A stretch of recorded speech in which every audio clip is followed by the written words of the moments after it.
Well, folks, now that Donald Trump has had his fourth indictment, technically 4.5 if we're going to count the superseding indictment as like a half of one.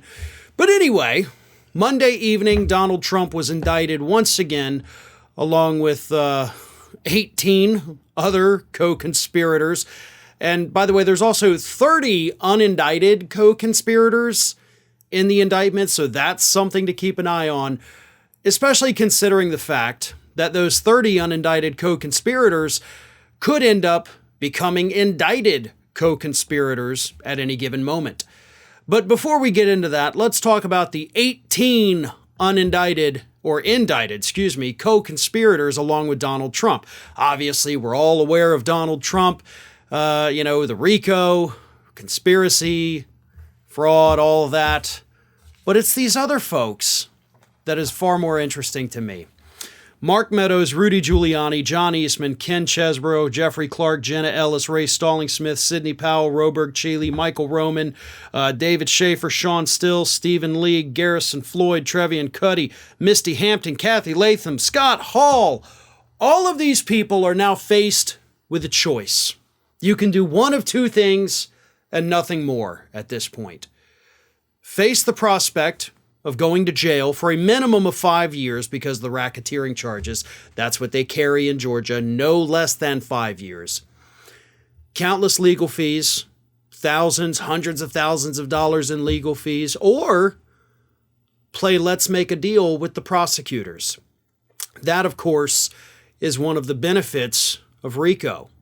You want to be let out of this, you're going to have to start singing like a canary. And if you don't, you're going down with the rest of them, folks. So that is what these 18 people, plus the 30 unindicted co-conspirators, have to now consider. Do you want to go down for this? Or do you want to cut a deal with prosecutors? And by the way, the clock is ticking. Because every one of those 18 individuals, well, I guess technically 48 individuals, every one of them is now faced with the same choice. So you have all of these people that are now sitting there looking at these charges, all the people whose name is not Donald Trump, and they're having to wonder, is this person next to me on this list, are they going to flip? Are they going to throw me under the bus? Because if they are, then I need to flip first. So all of them have that same kind of panic decision that they now have to make. I have to flip before my cooperation is no longer necessary.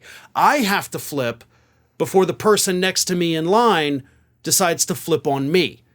I don't want to be the only one left holding the bag here. So I have a very important decision to make that is going to impact the rest of my life. So who's going to make the deal first? I think it's pretty obvious there's a couple people that are totally not going to flip. Sidney Powell. Sidney Powell ain't flipping on anybody. She's still, based on what we know, she actually believes this stuff. And based on, what I talked about yesterday, it seems like a lot of Donald Trump's allies already plan on flipping against Sidney Powell. So it's unlikely that Sidney is going to be the one to say, hey, all right, let me have a moment of clarity here and tell you everything that actually happened. That ain't going to happen. Sidney Powell's going to go down with that ship. Honestly, I think Rudy Giuliani's the same way. I fully believe that Rudy Giuliani thinks he can beat these charges, thinks he can help everybody out. So I don't think Giuliani's going to be the one to flip. I think it's going to be some of the smaller players, not the smallest players, right? Not the people from Coffee County, the folks who let the people in to copy all the voting data. And, they ended up getting hit with the impersonating charges.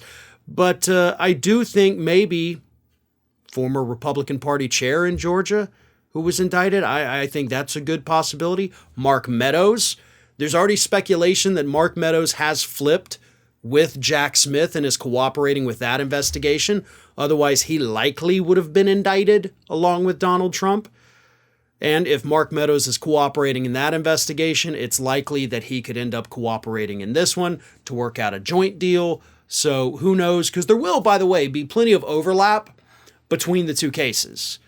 I mean, obviously the cases are very similar. It's just Fani Willis's is centralized in Fulton County.